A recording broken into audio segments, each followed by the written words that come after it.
আসসালামু আলাইকুম সুপ্রিয় শিক্ষার্থী বন্ধুরা, সপ্তম শ্রেণীর একটি ম্যাথ ক্লাসে তোমাদেরকে স্বাগতম। আজকের ক্লাসে আমরা 4টি ম্যাথ করব এই ভিডিওর মাধ্যমে। তো আমরা আজকে শিখব ভাগের সাহায্যে বর্গমূল নির্ণয়, অর্থাৎ আমাদের পাঠ্য বইয়ের 1.1 অধ্যায়ের এই 2 নম্বর অঙ্ক আমাদের কি বলছে, ভাগের সাহায্যে বর্গমূল নির্ণয়। তো আমরা ভাগের সাহায্যে বর্গমূল নির্ণয় অঙ্কগুলো করার চেষ্টা করব। তো আমাদের প্রথমে যে সংখ্যাটা দেওয়া আছে, ক নাম্বার ম্যাথটা আমরা সলভ করতেছি। আমাদের বলছে 225 এর বর্গমূল নির্ণয় করো কিসের সাহায্যে, ভাগের সাহায্যে। আমরা সংখ্যাটাকে লিখব, লিখার পর আমরা এরকম একটা খাড়া দাগ দিব। খাড়া দাগ দেওয়ার পর নিচে একটা দাগ দিব। দেওয়ার পর এবার আমরা যে কাজটা করব, আমাদের যেই সংখ্যাটাকে ভাগের সাহায্যে বর্গমূল নির্ণয় করতে বলবে, ওই সংখ্যাটাকে জোড়া আকারে গ্রুপ করব। এখানে যদি দুইটা একটা জোড়া নাই, যখন আমরা দেখব যে জোড়া নাই তখন একটাকেই গ্রুপ করব। তো আমরা এখন লক্ষ্য করব হচ্ছে আমাদের সর্ববামের যে জোড়াটা থাকবে সেই জোড়াটা কত। আমাদের সর্ববামে যে জোড়াটা আছে সেই জোড়াটা হচ্ছে 2। তাহলে আমরা 2 এর আগের পূর্ণবর্গ সংখ্যাটা নিচে লিখব। 2 এর আগের পূর্ণবর্গ সংখ্যাটা নিচে লিখব। 2 এর আগের পূর্ণবর্গ সংখ্যা হচ্ছে 1, তাহলে 1 লিখব। 1 লিখার পর 1 এর বর্গমূল কত, 1 এর বর্গমূল হচ্ছে 1, সেটা এই জায়গায় লিখব। আমি আবার বলতেছি 2 এর আগের পূর্ণবর্গ সংখ্যা এখানে লিখব। 2 এর আগের পূর্ণবর্গ সংখ্যা হচ্ছে 1, আমরা 1 এখানে লিখব। 1 এর বর্গমূল 1, এই জন্য এখানে লিখব। এবার আমরা এই পাশে একটা দাগ দিব। এই পাশে দাগ দেওয়ার পর আমরা এটা থেকে এটাকে বিয়োগ করব 1, আর এই জোড়াটাকে এই জায়গায় স্থাপন করব। এখন আমরা যেই কাজটা করব সেটা হচ্ছে আমাদের যে এই পাশে যে সংখ্যাটা লিখেছি এই সংখ্যাটার দ্বিগুণ এখানে লিখব, এখানে লিখব। এবার এই জায়গাটাতে আমাকে এমন একটা সংখ্যা লিখতে হবে এই বক্সটাতে, যাতে এই সংখ্যাটা দিয়া এই সংখ্যাটাকে গুণ করলে আমার 125 আসে। তাহলে দেখেন, একক স্থানীয় অঙ্ক 5 আসা সম্ভব কিভাবে? একক স্থানীয় অঙ্ক কেবল 5 আসা সম্ভব 5কে 5 দিয়ে গুণ করলে, কারণ 5 5 25। এছাড়া যদি আমরা 4কে 4 দিয়ে গুণ করি, 4 4 16, একক স্থানীয় অঙ্ক 6 আসবে।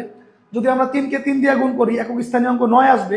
অর্থাৎ একক স্থানীয় অঙ্ক 5 আসার জন্য অবশ্যই আমাকে এখানে একটা 5 দিতে হবে, এখানে একটা 5 দিতে হবে। এই 5 দিয়ে 5কে গুণ করলে 5 5 25, হাতে আছে 2, 5 দুগুণে 10 আর 2 এ 12। অর্থাৎ আমাদের যে এই ফলাফলটা বের হলো 15, আমাদের যে ফলাফলটা বের হলো 15, এই 15ই হয়েছে 225 এর বর্গমূল। তাহলে অতএব লিখব 225 এর বর্গমূল 15। তাহলে আশা করি আমরা বুঝতে পেরেছি। যদি আমরা তারপরে একটা সংখ্যা লিখি তাইলে আমরা ক্লিয়ার হব। তো আমরা যদি পরের অঙ্কটা দেখি স্টুডেন্ট, সেটা বলছে হচ্ছে আমাদের 961। তা আমরা কি বলবো, এখানে একটা দাগ দিব, এখানে একটা দাগ দিব। তো এবার আমরা গ্রুপ করব। দেখো স্টুডেন্ট, এই যে একটা গ্রুপ, এই যে একটা গ্রুপ। তো যদি আমরা গ্রুপ করি তাহলে এখানে আমরা লিখব এই লাস্টের গ্রুপটার আগের পূর্ণবর্গ সংখ্যা। তাহলে তার আগে তো পূর্ণবর্গ সংখ্যা 4, কিন্তু এখানে যে আছে সে নিজেই পূর্ণবর্গ সংখ্যা। তাহলে পূর্ণবর্গ সংখ্যা কত, 9। তাহলে 9 এর বর্গমূল কত, 3। তাহলে এখানে আমরা 9 থেকে 9 বাদ দিলে 0, তাহলে এই পরের জোড়াটাকে নিয়ে আসবো। তাহলে পরের জোড়াটাকে যদি আমরা নিয়ে আসি তাহলে হইতেছে 61। এখানে আমরা কি লিখব, এইখানে যা থাকবে তার ডাবল লিখবো। 3 এর ডাবল কত, 6। 3 এর ডাবল কত, 6। তাইলে লাস্টে 1 কিভাবে আসা সম্ভব? 9কে 9 দিয়ে গুণ করলে 1 আসা সম্ভব। কারণ কি, 9কে যদি আমরা 9 দিয়ে গুণ করি, 9 9 81, একক স্থানীয় অঙ্কে 1 আসা সম্ভব। আর যদি আমরা 1কে 1 দিয়ে গুণ করি তাইলে 1 আসা সম্ভব। যেহেতু এখানে আমাদের মাত্র 2 অঙ্ক বিশিষ্ট সংখ্যা, তার মানে তো আমরা 9কে 9 দিয়ে গুণ করে 81 আনার দরকার নেই। যদি আমরা 1কে 1 দিয়ে গুণ করি তাহলে 61 হককে 61, অর্থাৎ 0। এখানে আমাদের ফলাফল কত আসছে, 31। তাহলে আমরা লিখব অতএব 961 এর বর্গমূল 31। তো আশা করি স্টুডেন্ট আমরা এটা বুঝতে পারছি। এখন যদি আমরা আরেকটু বড় অঙ্কে যাই, এবার আমাদের গরু নাম্বার অঙ্কে আমাদের কি বলছে, 3969। তাহলে আমরা কি করছি, এইদিকে একটা দাগ দিব, এইদিকে একটা দাগ দিব। দাগ দেওয়ার পর আমরা গ্রুপ করব, এই দুইটার গ্রুপ করব, এই দুইটার গ্রুপ করব। আগের বার 3 ডিজিটের 3 অঙ্কের সংখ্যা থাকার কারণে আমরা প্রথমে দুইটা গ্রুপ করছিলাম, এরপরে একটার গ্রুপ করছিলাম। আমরা সবসময় ডান দিক থেকে গ্রুপ করে বাম দিকে আসব। তাহলে আমাদের এই সর্ববামের গ্রুপটা হয়েছে 39। 39-এর আগে পূর্ণবর্গ সংখ্যা কত খেয়াল করো। 39-এর আগে পূর্ণবর্গ সংখ্যা হয়েছে 36। 39-এর আগের পূর্ণবর্গ সংখ্যা কত? 36। তাহলে এবার বিয়োগ করব 3, এখানে একটা দাগ টানবো।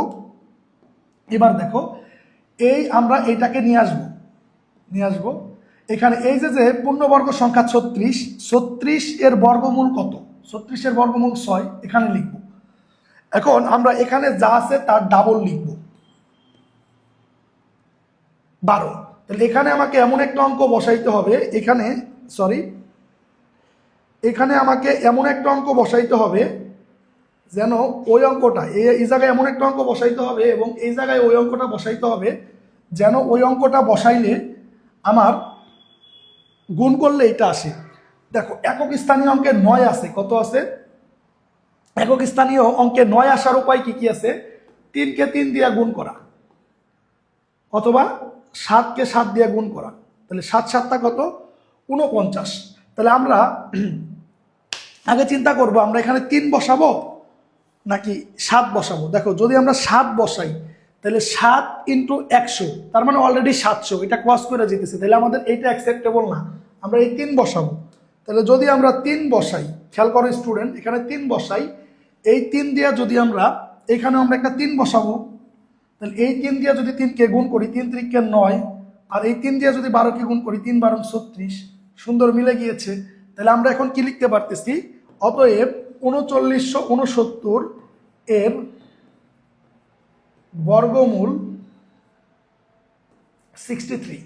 অর্থাৎ বর্গমূল বের করার জন্য আমাদেরকে এই টেকনিকগুলো ফলো করতে হবে। তো এবার যদি আমরা সর্বলাস্ট অঙ্কটা করি, ঘ নাম্বার অঙ্কটা করি, তাহলে আমরা কি দেখব? আমাদের সংখ্যাটা হচ্ছে 10404। তো একটু বড় সংখ্যা, তো আমরা গতানুগতিক এখানে দাগ দিব, এখানে দাগ দিব। এবার আমরা গ্রুপিং করা শুরু করব। এই দুইটা একটা গ্রুপ, এই দুইটা একটা গ্রুপ, এইটা একটা গ্রুপ। তাহলে চিন্তা করো, তাহলে আমাদের সর্বশেষ গ্রুপ কত? 1। তাহলে 1-এর আগের পূর্ণবর্গ সংখ্যা কত? 1-এর আগের পূর্ণবর্গ সংখ্যা হচ্ছে আমাদের 1 নিজেই পূর্ণবর্গ সংখ্যা, আমরা লিখলাম 1।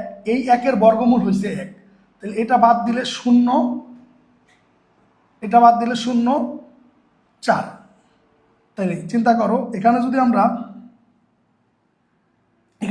0 4, এখানে যদি আমরা এটা ডাবল লিখি 2, তাহলে এটা তো যাচ্ছে না না। এখানে তো আমরা কোনোভাবেই এখানে আমরা এমন কি লিখব, যা লিখলে এখানে যদি আমরা 1ও লিখি, এখানে 1 লিখি 21 হয়ে যাবে, বেশি হয়ে যাবে। যখন দেখবো আমরা কোনো কিছু লিখলে এটা মিলতেছে না, তখন আমরা এখানে 0 লিখে দিব। কি লিখে দিব মাই ডিয়ার স্টুডেন্ট? 0 লিখবো। তাহলে 0 লিখবো। তাহলে 0 দিয়ে 20-কে গুণ করলে কত হয়? 0। 0 × 0 মানে 0, 0 × 2 মানে 0। তাহলে আমাদের এটা বিয়োগ করলে রইল 4। এবার আমরা 3 নাম্বার গ্রুপটাকে হায়ার করব। 3 নাম্বার গ্রুপটা হয়েছে 04। এবার আমরা যে কাজটা করব, এইখানে যা লিখছি এটা ডাবল লিখবো। 10-এর ডাবল কত? 10-এর ডাবল হয়েছে 20। এখানে আমরা এমন কিছু একটা লিখব যাতে এখানে যা লিখবো এখানে তা লিখলে যেন 404 আসে। দেখেন এই সংখ্যাটার একক স্থানীয় অঙ্ক কত? এই সংখ্যাটার একক স্থানীয় অঙ্ক হচ্ছে 4। তার মানে কিভাবে 4 আসতে পারে সেটা আমাদেরকে জানতে হবে। আমরা যদি 2-কে কেবল 2 দিয়ে গুণ করি 4 আসবে, এছাড়া 4 আসার কোনো ওয়ে নেই। এজন্য আমরা এখানে লিখব 2, এখানে লিখব 2। তাহলে এই 2 দিয়ে 2-কে গুণ করলে 4, এই 2 দিয়ে এই 0-কে গুণ করলে 0, এই 2 দিয়ে এই 2-কে গুণ করলে 4। অর্থাৎ আমাদের কি হয়েছে দেখেন যে এইটার রেজাল্ট আসছে কত? 102। তাহলে আমরা এখন লিখতে পারবো অতএব লিখতে পারবো হচ্ছে 10404 এর বর্গমূল কত? 102। এর বর্গমূল হচ্ছে আমাদের 102। তাহলে আমরা বলতে পারবো এত এর বর্গমূল কত? 102। আশা করি আপনারা ভাগ প্রক্রিয়ায় কিভাবে বর্গমূল নির্ণয় করতে হয় সেটা বুঝতে পেরেছেন। আমাদের সাথে আমাদের চ্যানেলে যুক্ত থাকলে আপনারা ক্লাস 7-এর পুরো বইয়ের প্রায় সব ম্যাথের সমাধান পাবেন। সকলের জন্য শুভকামনা রইল।